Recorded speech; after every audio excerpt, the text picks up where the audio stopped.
Hey everyone, it's Jason. Welcome to another Legend of the Five Rings card game, the living card game unboxing. This is for the Dynasty Packs. So the Dynasty Packs are individual, kind of little, almost like booster packs. But being this is a living card game, every pack has the exact same cards in it. So all the cards in Fate No Secrets are going to be the same no matter how many times you buy this pack. But Chrysanthemum Throne is going to have a different set of cards, but every card in there will be the same. So each of these 6 packs will have a different set of 60 cards, but each pack will always have the exact same cards in each one. So you don't have to randomly buy them. And then the Dynasty Packs work kind of as in a theme. So each different color is going to represent a different cycle. So if we look on the back of one of these, and focus. So this is going to be the Imperial cycle, which has this little set symbol.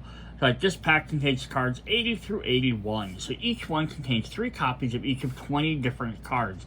The cards are sorted out between the 7 different clans and some unclanned cards, as well as some provinces. And possibly strongholds at the beginning of the sets. So what's nice about that, so when you pick up each individual pack, you're going to get somewhere between generally 2 to 4 cards for each clan. So it's not a bunch to, like, if you really want to play as one specific clan color, each pack isn't going to really give you a huge improvement. But if you pick up the entire cycle, you're going to get a bunch of cards for each different clan, which is really fun. Like, as an example, so yes, you're going to get a bunch of different stuff. And then throughout each cycle, there's going to be some running themes between each thing. There'll be different cycles of different cards. There might be a specific type of event or attachment or a certain type of character or new trait that comes from each one. But it might be like one version for the crane in this pack. This might have the crab. This one might have the scorpion and the unicorns. That one might have the lion. So if you want to get the full cycle of everything, you have to buy every single pack. So what we're going to do in these videos for the Dynasty Packs is I'm going to go through all of the, like I'm doing with the bigger sets, I'm going to do one video where I'm going through all of just the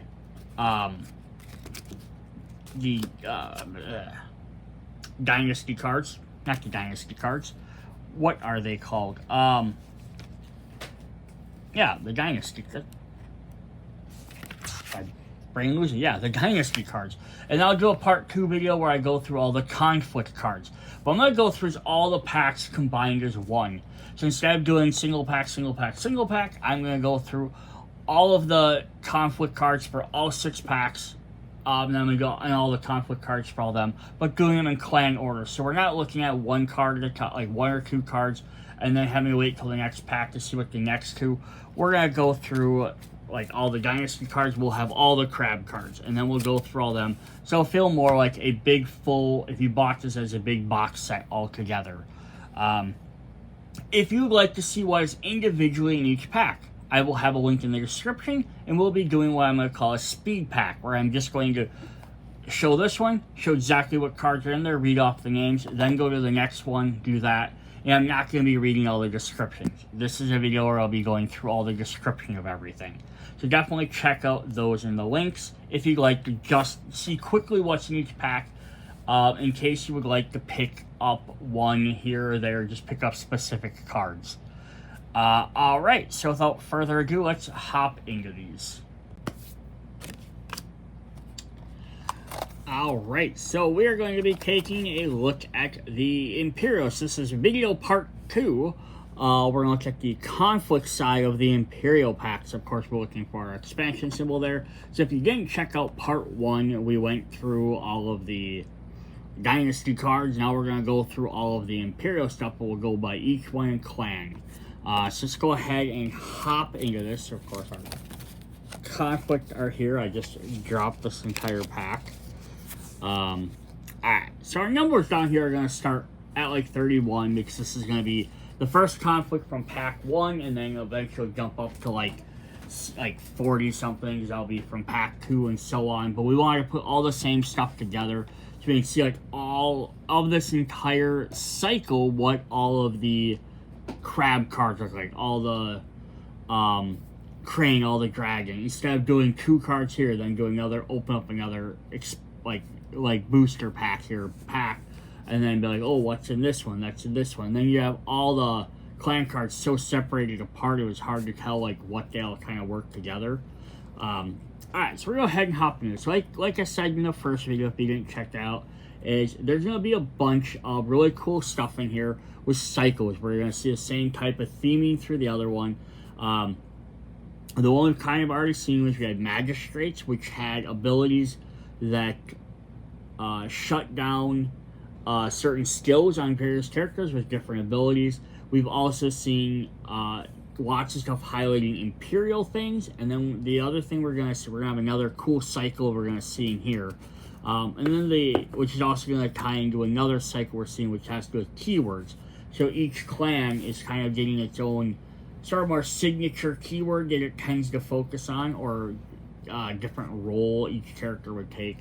And then the other thing we're also seeing is we're seeing more stuff with Seekers and Keeper roles, as well as the Air, Earth, Fire, Water, Void roles as well. The role cards coming to play a lot more. Alright, so let's start off with our crab. We have the Pathfinder's Blade, and an attachment. We have a weapon, which can only be used by Seeker roles. So interrupt, when an effect of a triggered ability on the attacked province would initiate, the attacked character is attacking, sacrifice the attachment to cancel those effects. So cool. Have this attached to one of your characters. If they're attacking, you can sacrifice to cancel one of their triggered effects. And triggered effects, again, can be actions, interrupt, or reactions. So any of the big, bold words, you can cancel something. Alright, we have an event card. Raise the Alarm. Action. During a military conflict in which you are a defending player, turn a Dynasty card in the attacked province face up. Then if that card's a character, put it into play as a defender. Oh, neat. So you can force one of your opponent's characters. You can force one of your characters out. So nice. Getting extra defender is very helpful. Sorry, I thought I read it wrong first time. We have Haruma Skirmisher, Bushi, and Scout. Reaction. After you play this character, it gains Covert until the end of the phase. My lord, I bring grave tidings from beyond the wall. So Covert, again, says when a character is declared an attacker, you may choose a character that does not have Covert. That character cannot be declared as a defender for this conflict during the defender's step. So if you can play this character in there, you can stop someone else from defending, which you could use that Raise the Alarm card to potentially bring them in. Alright, so now we have the first one of our really cool cycle. We have the Seal cards. So each clan is going to have one of these Seal cards, which are like represented down the bottom corner of each card as well, in the background there. So you have Seal of the Crab, which are attachments. Item and Seal. The attached character gains the Crab clan symbol and the Berserker trait. So what's really cool about these is that you can also put them into other decks as well. So yeah, you're basically letting any other character from you bring in, so whether you bring in other clans into your deck, now you can have them treated as crabs so you can gain them extra effects, or you could put this card into another deck and give that other another character from your current clan. If I'm playing Lion, I could add this in there and make my guys crabs, so I could synergize with a couple other crabs if I wanted to do a dual clan deck. But beyond that, you can also give the Berserker trait to anybody. So this is really fun as well, because there are a couple different cards that revolve around, oh, if you have a Berserker, you get to do this. And the Crab clan really likes to play their Berserkers. So this will let you give that to somebody else who wouldn't normally be a Berserker. And the name of the Lord, Hida Karisa, Defender of the Wall. So yeah, each clan is going to have one of these cards. Which is basically going to give a clan symbol to a character and give it a trait, which will help other characters synergize with your deck, whether it's because they need the clan or they need that trait. Alright, then we have Pit Trap, which is -1/-1, item and trap. Attached to an attacking character, attacked character is not ready during the regroup phase. I apologize, Samurai Son, that pit was intended for goblins. Just imagine somebody else fell in there. I also love the lore of having goblins.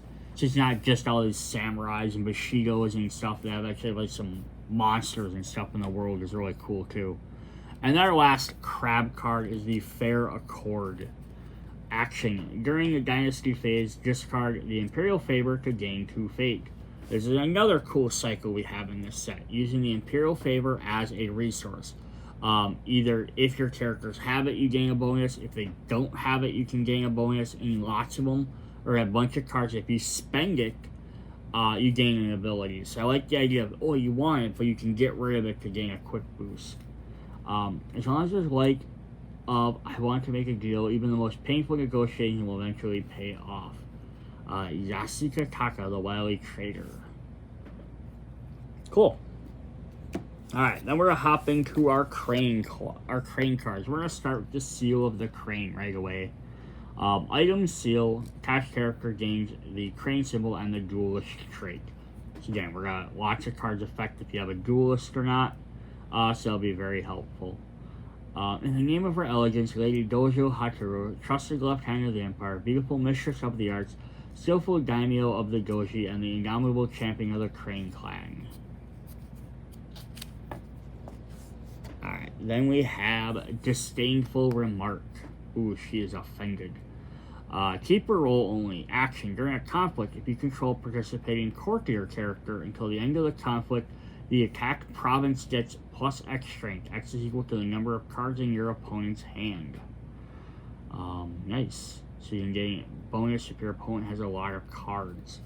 So yeah, we have other things in here. We have the courtiers, which are mainly your lots of your characters that go into the politics or political conflicts, and then you have your bushi, which are your soldiers or warriors, which go into your military conflict.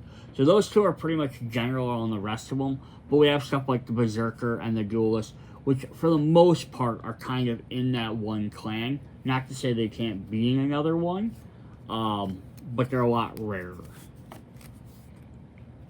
Alright, we have the Kataka Blade. More weapons are always nice. Restricted, which means you can only never have more than 2 restricted attachments on your specific character. Attached character is plus 2 political while is involved in a duel. Reaction, after the honored character wins a duel, gain 1 honor. So this really helps you if you're doing the duels. We have Curry Favor. Reaction, after a character you control bows to the result of a conflict resolution from the second conflict you declare this round, ready that character. Yeah, if you're going first, that's helpful, because that's your second one, so you have them available to respond to your opponent's second one. How would the crane do any less for an honored allies? We have the Young Harrier. Bushi, Scout, and Shinobi. Honor. Dishonor this action. Dishonor this character. Each crane character you control cannot be dishonored until the end of the phase. To do what we must. Yeah, so kind of sacrificing this character. Potentially to make everyone else can't get that way. So it's actually kind of nice. Test of skill. What are they chopping there? It's like a pea pod almost. Should be crazy. Secret roll only. Action. Name a card type. Reveal the top 3 cards of your conflict deck. 4 cards instead if you control a duelist. So there we go. That seal would help this out if you didn't have a duelist already. Add the 2 revealed cards of that type to your hand and discard the rest. And type is going to be either event, character, or attachment. Unless they add a 4th type at some other point. And our last crane card is going to be the Pillow Book. Item, attachment, action. Well, this attached character is participating in a conflict. Reveal the top card of your conflict deck until the end of your conflict. While it remains revealed, you may play that card as if it were in your hand. So that's very helpful if you just kind of want to see what's coming. Yeah, you're revealing it to your opponent, but it gives you an additional card technically in your hand every turn, which isn't bad at all. Alright. For our third clan we have in green, we have the Dragons. We're going to start with a unique attachment, the Jade Masterpiece. Item and Jade. Action. Bow this attachment. Choose an unclaimed ring. Move one fate from the chosen ring to another unclaimed ring. Beauty, Enlightenment, a tragic waste of jade. What do you see? Keitsuhe Yaruma. So it's kind of nice, right? Every turn you can at least once move fate to wherever. So if like, oh, no one picked the Earth one and it has 2 fate on it, now you can move one to a different one if you want. Might make one that you want more eligible, or it might even persuade your opponent. Like maybe you want the Earth, and and there's fire sitting there. You might move one over to fire, so that now fire has 3, and Earth only has 1. And then they might be like, oh, I'll take that one instead because I want more fate. The trickery of everything, right? We have High Kick, which is a technique. Action. During a military conflict, bow a friendly participating monk character. Choose a participating character controlled by your opponent. Bow that character to not trigger abilities during this conflict. Basically, you're holding them in place and taking them out of action. The Mantra of Water. Kiho and Water. Reaction. After an opponent declares a water conflict, choose a monk character or a character with a monk attachment. Ready that character and draw a card. Interesting. So, the need to do this is during a conflict, bow a friendly participating monk character, and then being very controlled by an opponent. And then, like, the next time when something is declared, you could always ready them, have them ready for the next one. Some interesting stuff there. Centipede Tattoos. These are tattoo attachments. Monk characters only. Attached character gains the tattooed trait. Attached character is not bow as a result of conflict resolutions in which conflict is lost. Another unique attachment, the Stone of Sorrows. Seeker roll only. While attached characters ready, opponents cannot remove or gain fate from rings.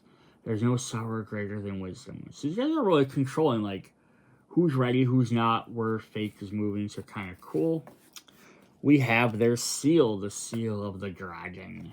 And I love how each stamp is very different. It really sets aside the theme of them. Attached character gains the Dragon Clan symbol and the monk trait. In the name of Toshiya Yokauni, the Enlightened, the master of the High House of Light, and the champion of the Dragon Clan. So again, we get hang out the monk trait, which can be very helpful because I have lots of attachments that can only be used with monks. And then the last one we have for them is we have Written in the Stars, which is an omen. Action, select one. Place one fate on each unclaimed ring with no fate, or remove one fate from each unclaimed ring. So yeah, Dragon Clan here just to play around a lot with where that fate's going to be on your rings. Very cool. Alright, our 4th clan. In yellow, we have the Lions. Time for War. Seeker roll only. Reaction. After you lose a political conflict, choose a Bushi character control. Put a weapon attachment with a printed cost of 3 or lower into play from your hand or conflict discard pile attached to that character. So if you lose a military, you're like, we talked it out, it didn't work, I'm going to go pick up a weapon and come back at you. And speaking of weapons, we have the Kamayari, gives you +3 military. So that looks like, that's kind of like a curved blade gun there's for tripping. I also wonder if it's sharp, like if it's going to cut into them. Which would suck even worse, also cutting like their tendon. Bushi character only, restricted. Reaction. After a character triggers an ability during a conflict in which the attack character is participating, bow that character. So they stopped attacking you long enough to perform something or do some action and you tripped them over. Okay. Nice theming there. The Ageless Crone. Courtier. During a conflict in which this character is participating, increase the cost for each player to play each event by 1. Does hurt you as well, but you can plan for that. It's good to see you again, grandmother. You have not aged a day, ever. Okama Ikitata. Test of Courage. Action. During a conflict, if your honor bid is lower than your opponent's, choose a lion character you control, move that character to conflict, then honor it. So if you big low, you get to add a guy in quick and get to honor them. That's awesome. The Guard Duty. Keeper role only. Action. If the attack character is defending, honor it. But mother, said the young lion, how am I supposed to find glory if I remain behind? You will find honor, said his mother, as a lion requires nothing more. Okama's Chronicles. Yeah, so it's actually very helpful, right? You gotta keep them back there and get extra honor out of it. Nothing wrong with extra honor. We have the Seal of the Lion. It's attack character gains a lion symbol, clan symbol, and the commander trait. In the name of His Excellency, the right hand of the Emperor and his High General, champion of the lion and daimyo of the Akito, Totoyuri, son of Daio, son of Kozu, daughter of Yokosune, and so on and so on and so on. It's funny. Like the first one's like 2 sentences, and that one's like a book. And then the last lion card we have is a Legion of One. So it says, action. During a military conflict, choose a character that is participating on your side alone. Till the end of that conflict, that character gains +3 military might. You may remove 1 fate from that character to resolve this ability twice. So boom, you can boost a guy up to 6. If he's attacking by himself. I want to say I don't want to look back through all the cards. Just because it would take forever if I'm doing that. But I thought there was a really cool...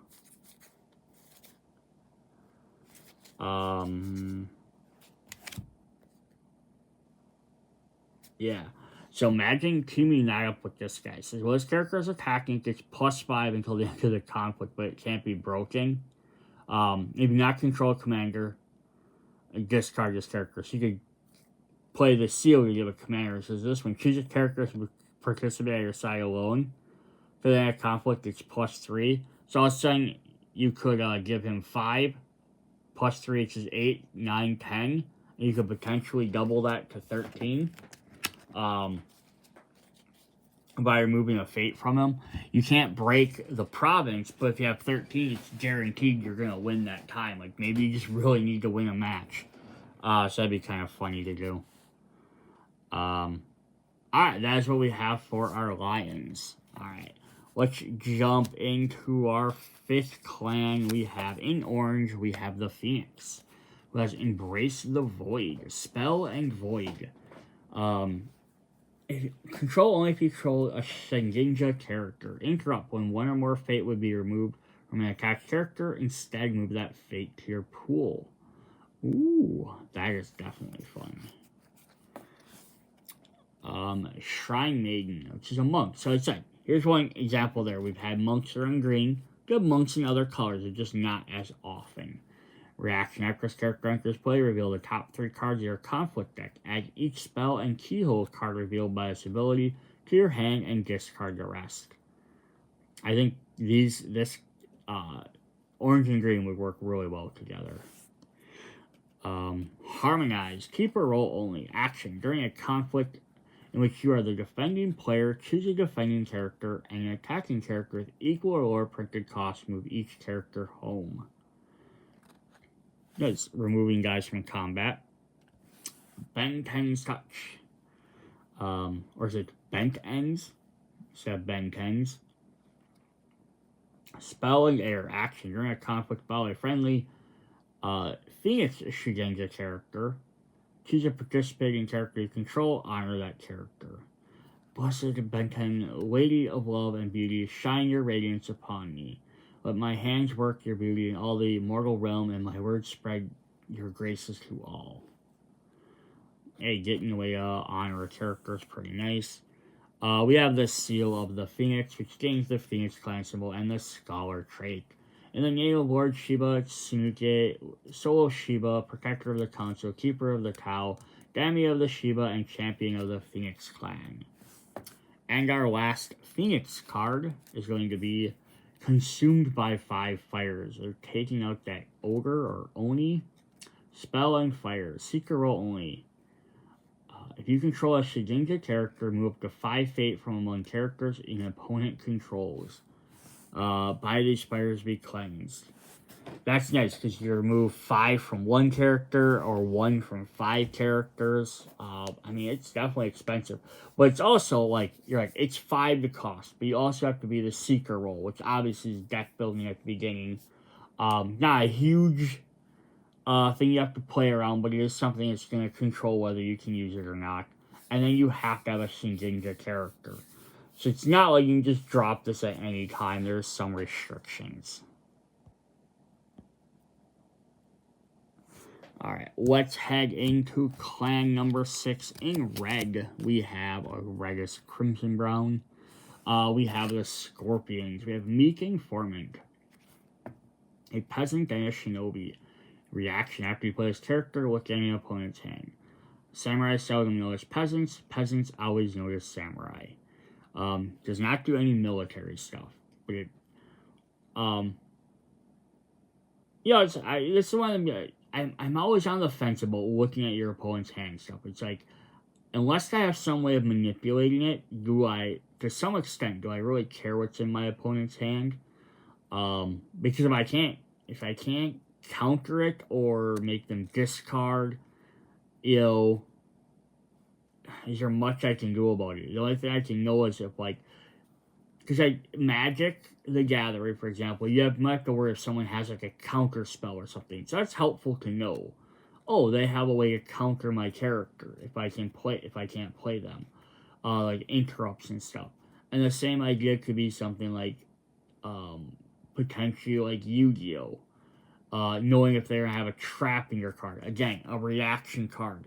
So there is some cards in here they might have like that, but I don't know how much. It's just me. There's other people that might love to know people's information on hand. That's just generally not my thing. We have Smoking Mirrors. A technique. Action. During a conflict, choose any number of attacking shinobi characters you control. Move each chosen character home. What was that? Nice. Moving your guys around. We have our Seal of the Scorpion. Attack character gains the Scorpion clan symbol and the Shinobi trait. In the name of Lord Bayushi Shoji, the most beautiful master of secrets, among other titles known and unknown. Daimyo the Bayushi and is champion of the Scorpion clan. Yeah, getting to hang out that Shinobi trait, which we just saw. There's a card in the other set that lets you attach Shinobi to it, to a holding, and then you can use them to come out later. So that's pretty fun. Here we have a character, Bayushi Kyuchio, Court, and Imperial. So we got some more Imperial cards. Action: as characters participating in a political conflict, choose a participating character with a lower political skill than this character. Move the chosen character home, then you may bow it. Which one of us would bid this game to an end? We are nearly perfectly matched, but there can only be one victor. That's cool. She already has 6, so that's a lot of characters that get sent back. But yeah, getting rid of somebody. We have Misinformation. During a conflict, if your honor bid is at least 2 higher than your opponent's, each of your participating characters your opponent controls gets -1/-1 till the end of conflict. Scorpions don't mind spending that extra honor by bidding higher, so this can definitely help them out. Backhanded Compliment. Keep or roll only. Action: choose a player. That player draws 1 card and loses 1 honor. No one can accuse you of vanity with such a style. Losing that honor might be worth them drawing a card. If they really need to lose the honor. Cunning Magistrate. So here's our Magistrate set. So, if you watch the first Dynasty Dynasty videos, every other clan had a Magistrate. Except for this one didn't technically have one. It had another character that was a Magistrate, but it wasn't a word name Magistrate. So these guys work kind of neat. So this is Bushi Imperial Magistrate. Well, this character is participating in a conflict. Each other character that is dishonored does not count the skill towards the resolution of this conflict. So all the Magistrates have the cycle have some ability that does not count skills towards the resolution based on doing something. So this one's kind of neat because it's any character is dishonored does not count it. So the more you can dishonor characters, the less they do stuff. Let them fear the law and be better for it. A fate worse than death. Yeah, there's bees, there's scorpions, there's some centipedes. That definitely looks terrible.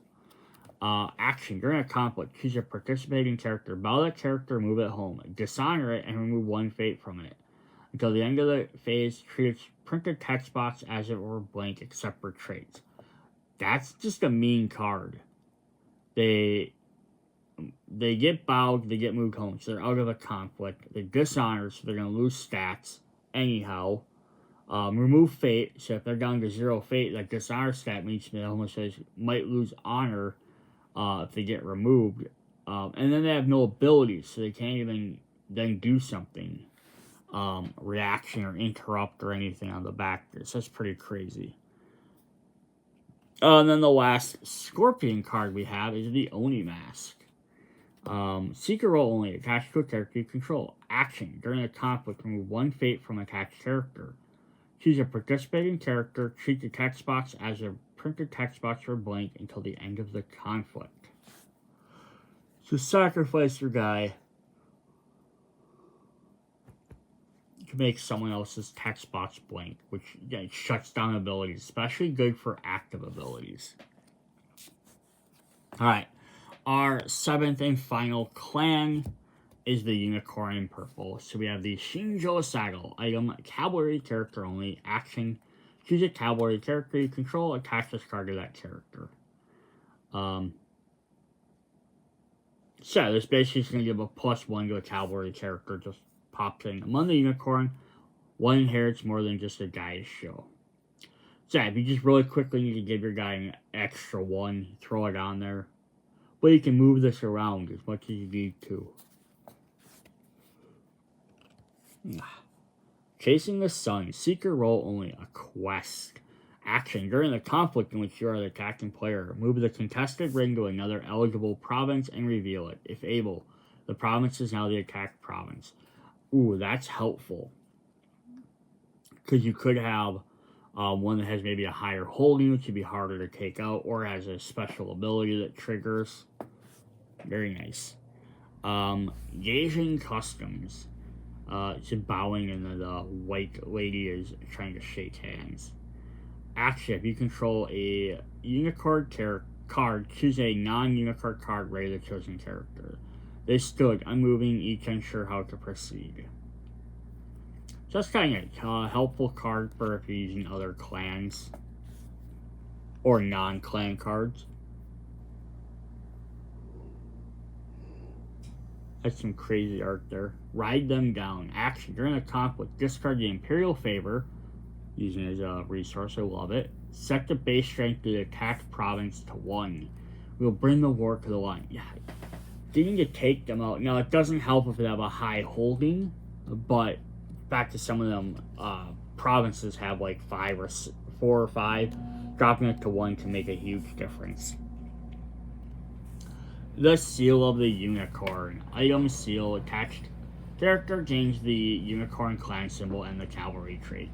So again, now you can make anyone a cavalry.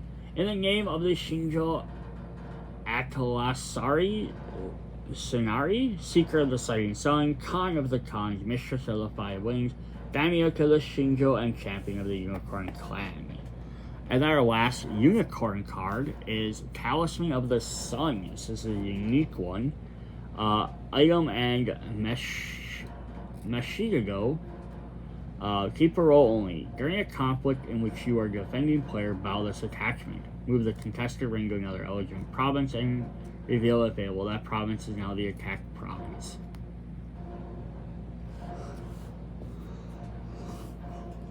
Let me just have that effect. Oh yeah, so we had it in a quest if you want to seeker roll, but if you want to do it as a keeper, you get the same ability. That's kind of neat. Cool. Alright, then we have our final thing. We have unclanned cards. So these can be added into any decks very easily.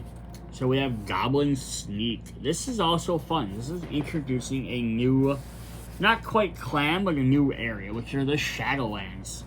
So basically we have the 7 different clans, each protect part of the Rukagon area. And then we have the Shadowlands, which are beyond. So these are going to be like monsters and other creatures they might fight. We've seen a couple of them.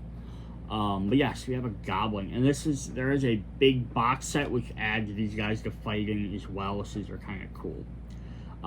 Reaction. After this character display, place one fate from an opponent's fate pool on it. Reaction. Goblins? Impossible. Goblins have never been spotted this far from the wall.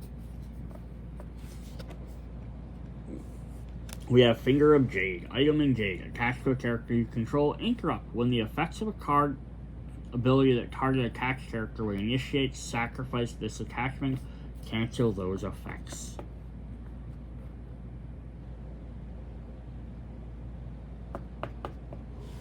That can help keep your guys alive. Policy debate. Action. During a conflict, choose a participating character you control and a participating character your opponent controls. Your character challenges the opponent to a political duel. The control player's losing character reveals his or her hand. That player's opponent must choose and discard one card from it. Yeah, so basically you're dueling instead of for honor, you're dueling to get rid of a card from someone's hand.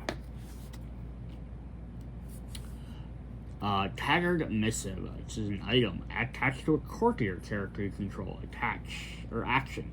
While attached character, search the top 5 cards of your conflict deck for a card, reveal it, add it to your hand, and shuffle. Hey, getting to look for a card, definitely not bad. Especially because they just get reshuffled into your deck. If it was discard, that'd be a lot harder to do.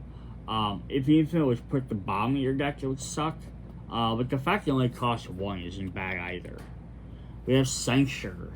Imperial. Play only if you have the Imperial favor. Interrupt. Counter the effects of an event would initiate. When the effects of an event would initiate, cancel those effects. I bring word from the Imperial Chancellor. So that's nice. More Imperial cards are kind of cool because you eventually make an Imperial deck. I still don't know if there's enough cards to do it yet off the core set and this. The Way of the Chrysanthemums. There's our set symbol up there. Imperial and Philosophy. Reaction. After one or more honor is given to you from an honor bid, gain that much honor. So someone has to spend too much from an honor bid, you can get an additional honor for it.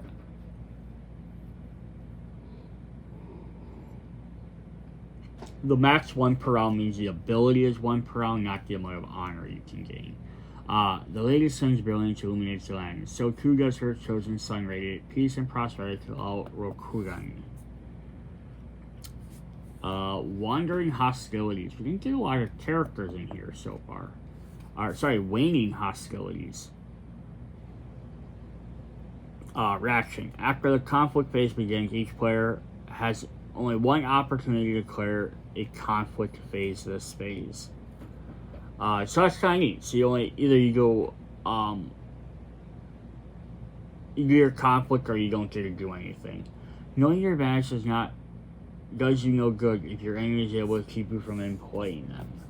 And then our final set of cards is Momo no Aware. Action, move 1 fate from each character, draw a card, max 1 per round. That is freaking crazy though. For 3, it removes one from each of yours as well, but the fact is it could hit, depending on how the field's laid out, this could hit your opponent a lot harder if you plan it. Autumn's Blade Spelkers, Visions of Days Together, Fade with a New Snow. Awesome. So that is what we have for our Dynasty packs for the Imperial cycle. So yeah, if you then for some reason didn't check out part 1, you can do that. It has all of the Dynasty cards in there, as well as some stronghold cards or provinces, as well as not stronghold provinces. If you want to know what is in each individual little pack, you can check out the speed video, which I'll also have the link in the description for. Where you just show off the pack, and I just show off each card quick. I don't go through them all. The last thing I did just kind of want to briefly look at, and I don't want to spend too much time, is each pack comes with a new story. which is mentioned for each of the Chrysanthemum Throne pack. Says which pack. Some of these in later sets might have extra additional rules or keywords. This one just has an additional story for each different pack. And they are pretty hefty. So, like, this is for Honor and Glory. It's the Difference of Lanterns, and it is, you know, almost 3 pages worth of extra story. I don't know if these have to be read in any sort of order, if they end up being part of a book. They're all by different authors, so it's not like it was part of one book that was put together. But yeah, it's pretty neat. You get these full-size books. They're actually bigger than your rule book. So if you fold them out, you'll have to figure out where to put them. But yeah, it's definitely cool. We get a bunch of extra little stories from the world in those. That's what I got for this video. Check out the rest of the Legend of the Five Rings. Hit me up in the comments. See you guys later. Bye.